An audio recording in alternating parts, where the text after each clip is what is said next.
can't wait to get his views on this. Chris Cowlin, host of the Spurs Chat podcast. Chris, when did we speak to Chris? It was last week. A couple of days ago. Was it a couple of days ago? Yeah, a couple of days ago, Chris, we spoke and we asked you the question about Ange Postecoglou. Should he stay? Should he go? And you were very much in the he should stay corner. He's now gone. He has been sacked. What are your thoughts? Paddy, Rory, good evening to you. Yeah, it was actually on Monday, and you actually said how happy I looked of Spurs winning a trophy, and I come out and said that I'd like to see Ange Postecoglou get a third season, and now you're going to see a frustrated Chris Cowlin this evening because, you know, we're going around in circles yet again. You know, 7 different managers since Pochettino left in 2019. We've seen these sorts of decisions happen so often. The majority of the fan base, certainly in the polls that I run on my channel, you know, thousands of fans wanting to back Ange Postecoglou and see him in the dugout for that PSG game in the Super Cup on the 13th of August. But here we go again. We lost that Spursy tag for 16 days. We had that trophy parade. You know, everyone was on a real high, and now everyone is now thinking, what next? You know, where do we go next? Is it Thomas Frank? Is he an upgrade on Ange Postecoglou? Are we going to spend big in the transfer window? What is the plan for the future? I just feel like we're going around in circles again and again, and I feel like it's a really harsh decision on sacking a manager, delivering, you know, a European trophy, you know, the first one in 41 years. And as I said to you guys the other day, rubbing shoulders with the likes of Bill Nicholson and Keith Birkinshaw, you know, only the third guy to deliver a European trophy at the football club. I think that Ange has left the football club feeling very proud of what he's done. But am I disappointed? Yes. Chris, I can tell how upset you are, but I just want to go back to something that you said in that. You said that you've only managed to shake the Spursy tag for a number of days, and you feel like that now relates to you again. I would contest that. I think that Ange Postecoglou carried the weight of Tottenham away from that tag. I don't think that we can label you Spursy anymore. And if you think that sacking a successful manager is the definition of Spursy, again, I would disagree with that. I think that it's actually quite ambitious. It's quite a brave decision to sack somebody who has succeeded in one aspect because ultimately you didn't think it was good enough. It's a very brave decision from Levy, isn't it? It is a very brave decision, and it must have been a very difficult decision for him to make because, you know, 22 league defeats last season, you know, no one enjoyed that, and I was at every single one of those matches. But I would have thought that a conversation would have taken place to ask Ange Postecoglou whether he could be more pragmatic in Premier League football. But I think you've got to look at the transfer window that we had last summer. You know, he brought in a number of young players, and I felt like this transfer window now was about bringing in the experienced players. And when I say about Spursy is the fact that Daniel Levy come out and said, you know, when he appointed Ange Postecoglou, which was actually 2 years ago to the day, you know, so exactly 2 years. But Rory, if I was to have sat here 2 years ago when Ange was appointed and said, in his first season, we're going to finish 5th. In his second season, you know, we're going to win a trophy and we're going to qualify for the Champions League.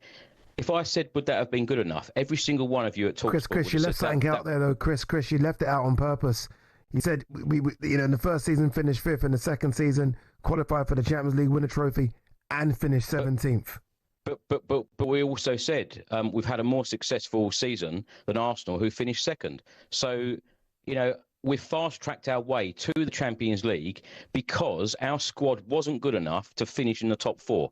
The transfer windows that we had, the squad was not good enough to be qualifying for the Champions League via league position. I actually think it was a very clever move from Ange Postecoglou to go down that route and deliver Champions League football. And, you know, the stats don't lie. You could talk about all these managers, Pochettino, Jose Mourinho, Antonio Conte. How many trophies did they win at Spurs? How many trophies has Ange Postecoglou won?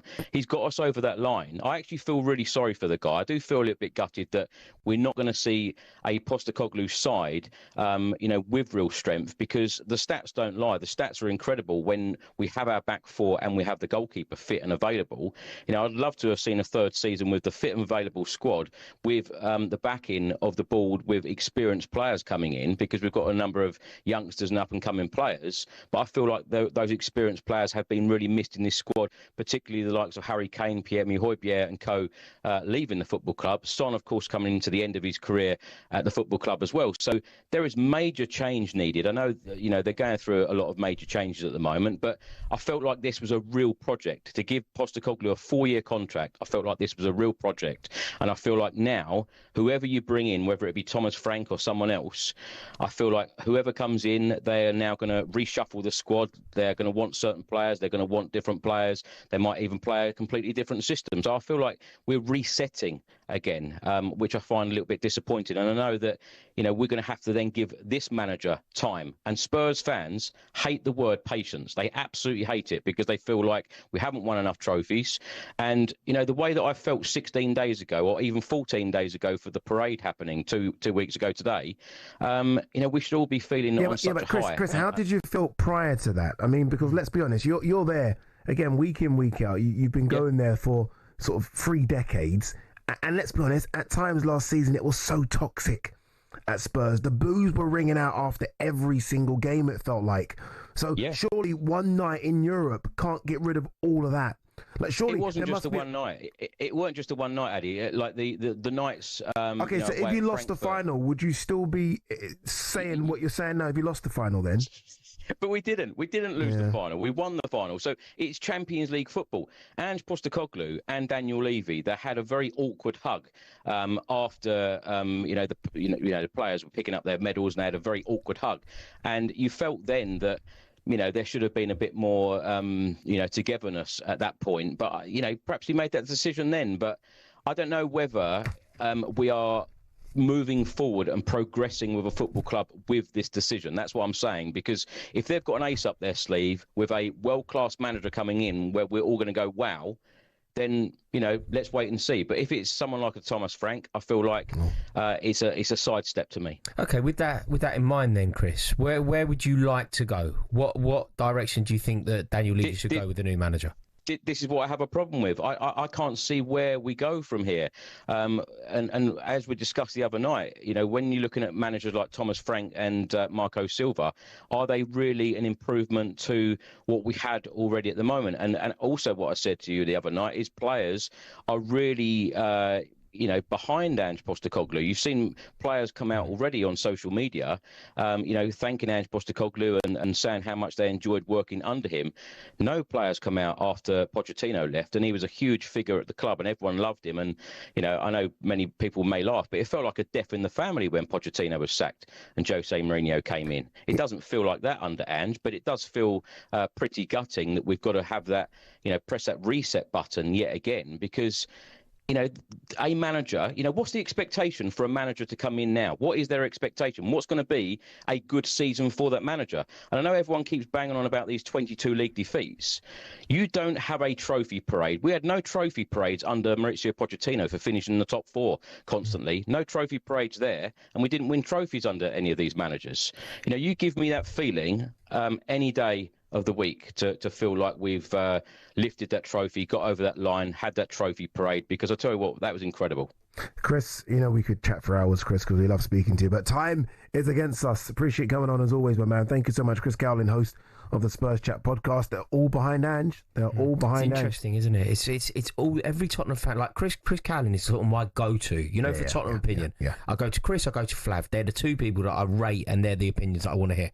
And both of them are gutted, and both of them back Postecoglou. But I wonder, Addy, if this is one of those almost solo examples of them being too entrenched in the culture of the club and the emotion of the club. 100%. Because everybody that I'm speaking to who supports Tottenham, Chris and Flav are great examples of this, are heartbroken today. Yeah. They're saying things like Thomas Frank or Marco Silva or Oliver Glasner aren't an improvement. Today, and they are an improvement. By the start of the season, they'll be okay. They'll be okay by the start of the season. And they're emotional because of what happened in Spain. And it's just too recent, isn't it? It's only 16 days ago. When we come back, more calls, 03717 22 3344.